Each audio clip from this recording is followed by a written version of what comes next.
Вы своим поведением сейчас всех нас позорите. Стой. Көңүл ачып, сүйүңөрдү дагы күчөйтүп кетсеңер болот. Мындай көп акчам деле жок. 570 деле айдабайм. Бул түрк тилинде сүйлөш болду окшойт экен да.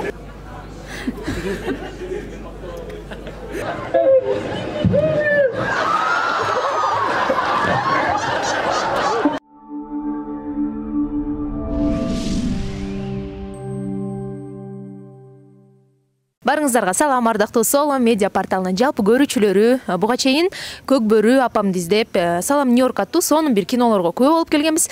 Дал ушул фильмдин жаратуучуларынан бүгүн дагы бир сонун кино чыгып алдында турат. Рецепт счастья деп аталат. Дал ушул тасманын бүгүн жабык көрсөтүүсүнө келдик. Адаттагыдай сиздерге жакшы бир эксклюзивдүү репортаж жасап берген аракет жасамакчыбыз. Азыр көрүп турганыңыздардай эл акырындан кинотеатрга, залга кирип жаткан учуру. Акырын азыр буюрса кино башталат. Андыктан бизден эч кайда алыстабаңыздар. Кеттик.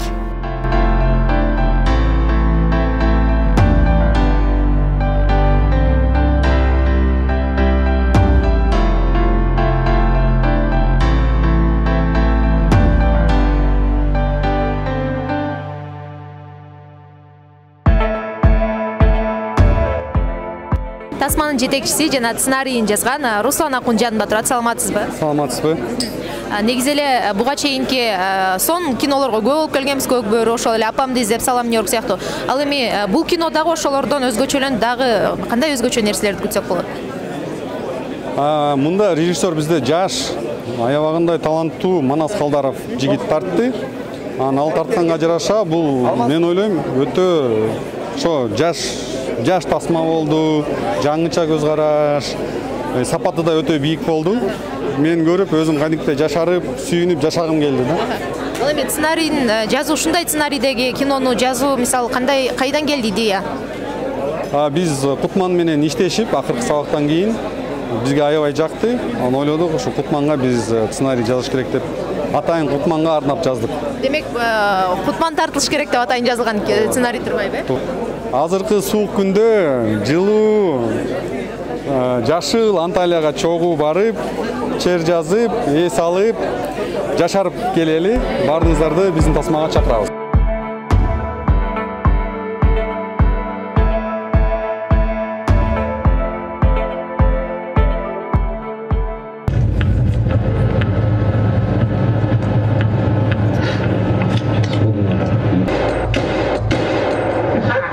Кто-нибудь из нас следующий.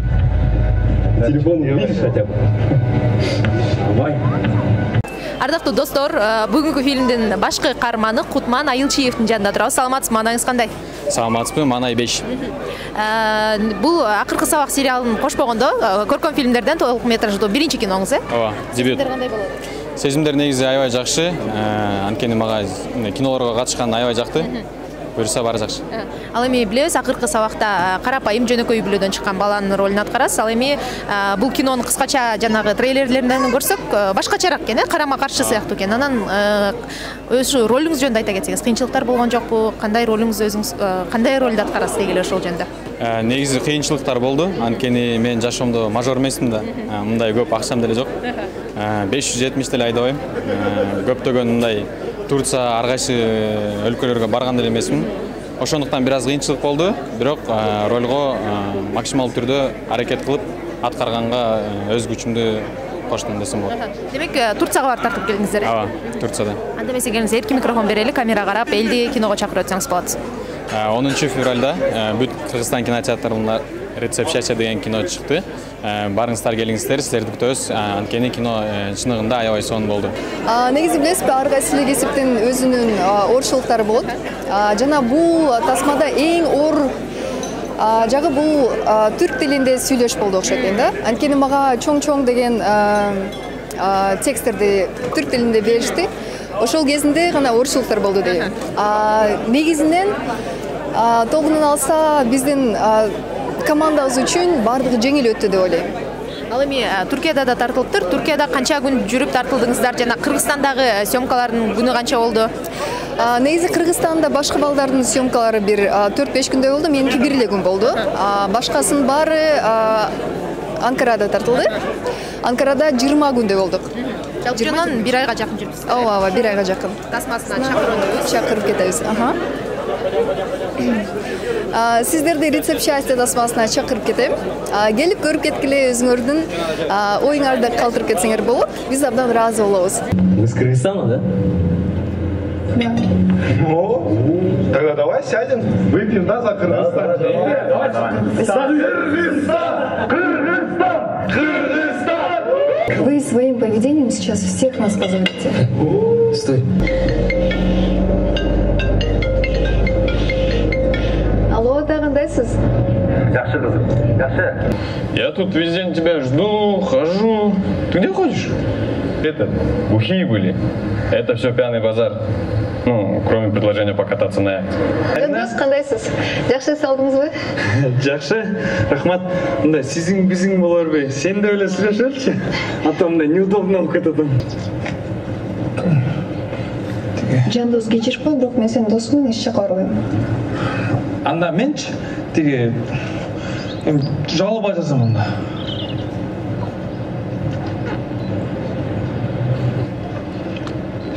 Анда $5000 кайтарып бергиле артка. Эмне ал жерде жатып турбу? $5000 деген 2 жылкы ал. Мал кайтарганды үйрөтсөм ал мага сөөгүнгөндө орусча. Анан компьютер ойногонду үйрөткөн. Жай. Жандос, хороший счет, а? Хочешь, я сверху $200 накину? Ну там подарки купишь. Ну, пожалуйста, выручи, а? Кинодо өзгөчө ролу менен баарыбыздын жүзүбүзгө жылмай тартуулаган Рыспай Жумаев турат. Саламатсызбы, кандайсыз? Саламатчылык, жакшы, өзүңүз кандайсыз? Жакшы. Кинодо деле кандай болсоңуз, жашоодо деле ушундай окшойсуз. Окшош. Күлүп бүтө аласыз окшойт. Негизи эле бул алгачкы тартылган киноңузбу? Жок, буга чейин 3-4 киного тартылгам. Ал жерде экинчи пландагы актер болгом. Бул жерде бир аз өйдөрөөк жылдым. Көбүрөөк роль ойногон ушул кино болду окшойт, Ооба. Негизи эле роль өзүңүздүн купулуңузга толдуу аткарганда азыр жаңы көрүп отурдуңуз да мындай көргөндөн кийин өзүңүн кемчиликтериң өзүңө билине берет го? Ооба, кээ бир жактарын негизи ойлонуп көрсө болот, бирок жалпы жонунан жакшы деген ойдо. Киного келип көрүп кетиңиздер. Сонун кино, романтикалык комедия, жакшы маанайыңыздарды көтөрүп кетиңиздер.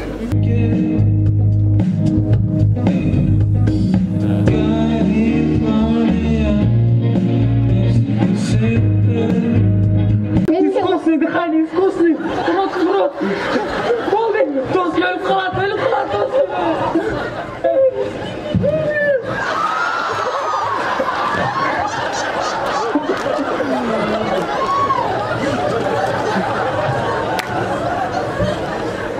Видишь, вон ту девушку? Я хотел с ней попытаться. Дашь? Ну ладно.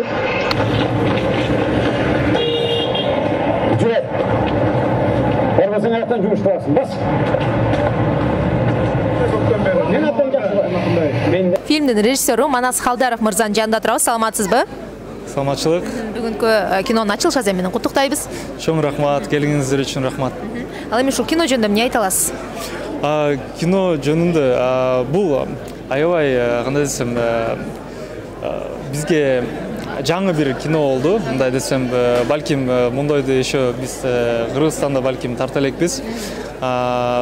Бул чет өлкөгө барып, эми аны десем, ооба, Руслан Байкенин тарткан, Америкада тарткан, жана Турцияда тарткан «Поисках мамы» катары фильмдери бар.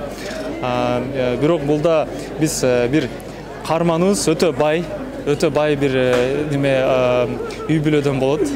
Анын мындай жашоосунда татаалчылык көрбөй өскөн бир жигит. Ал жигиттин бул Кутман Айылчиев өзү ойногон, акыркы сабактан билесиңер. Ошол жактан үйлөнүшүн алдында эле жакшы бир эс алып келели деп булар ойноп Анталияга кетишет достору менен. Ал жакта болсо татаалчылык менен жашаган, ата-энесине жардам берген кесипкөй бир татынакай бир кыргыз кызын жолуктуруп калат. Ал болсо аякта мигрант катары иштеп жүргөн болот да. Ошол жактан тиги достору сен бул менен сүйлөшө аласыңбы, сүйлөшө албайсыңбы деген спордор чыгып, ошол жактан окуялар башталат. Демек ошол кызыктар ошондо башталат, Анан кийин актер жөнүндө сурагым келип атат. Акыркы сабактан билебиз, чын эле Кутман мырзаны. Анан кийин ошол жерден атактуу болуп кеткенден кийин кайра ушул киного тартыш керек деп ойлондуңуздарбы же ага чейин эле ушул идея бар беле? Бул идея Руслан Байкеден баштаган. Эмнеге дегенде Кутман Айылчиев бул жигит аябай таланттуу. Өзү акыркы сабакта сонун неме ойноп бергенинен бул жигитти все уже башка тасмаларга дагы жолун ачыш керек. Бул жигит аябай жакшы аткарат экен деп ошол жактан чечим алышкан. Bundan murun dagın Ruslan Байке dagın айткан мага ошондой бир кино буйруса жазып атабыз. Сен тартканы неме даярдана бер деп.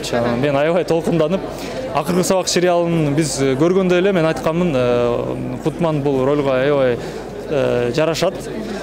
Бирок эмнеси бизге аябай чоң бир кандай неме болду, мындай жаңылык. Бул Урмат деген ролу акыркы сабакта аябай кыйналган, жашоодо татаалчылык көргөн, ата-энесине жардам берген, ошентип кыйынчылыктар менен өскөн бир бала жөнүндө.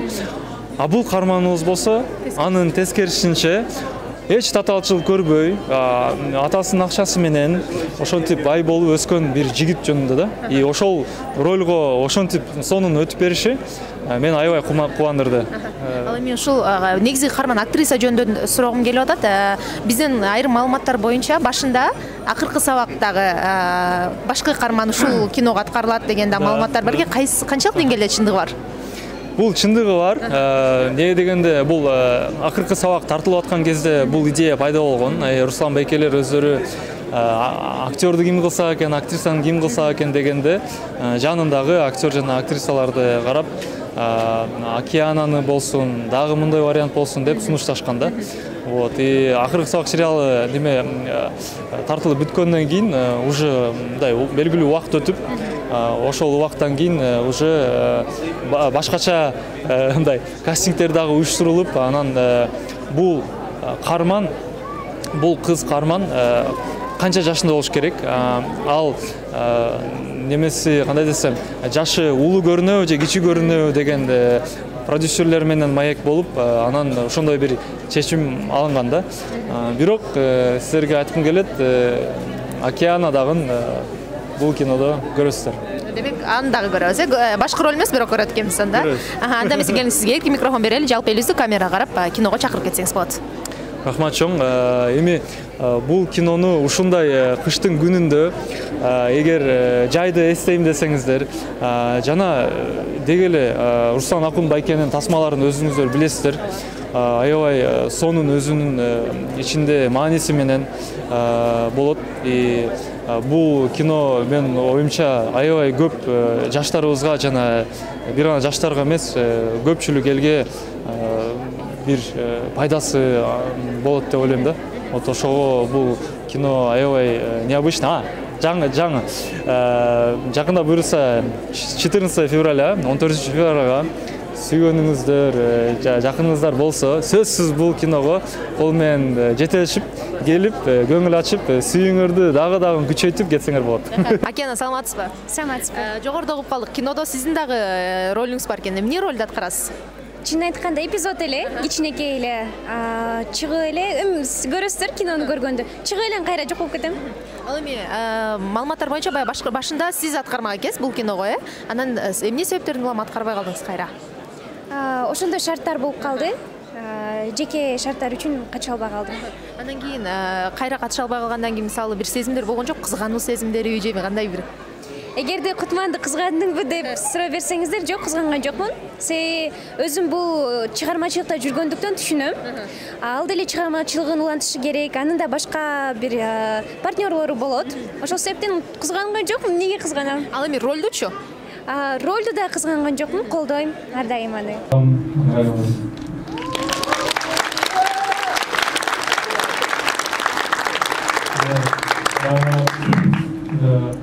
Сразу же я должен сказать, что хочу поблагодарить наших партнеров, а также и турецких партнеров.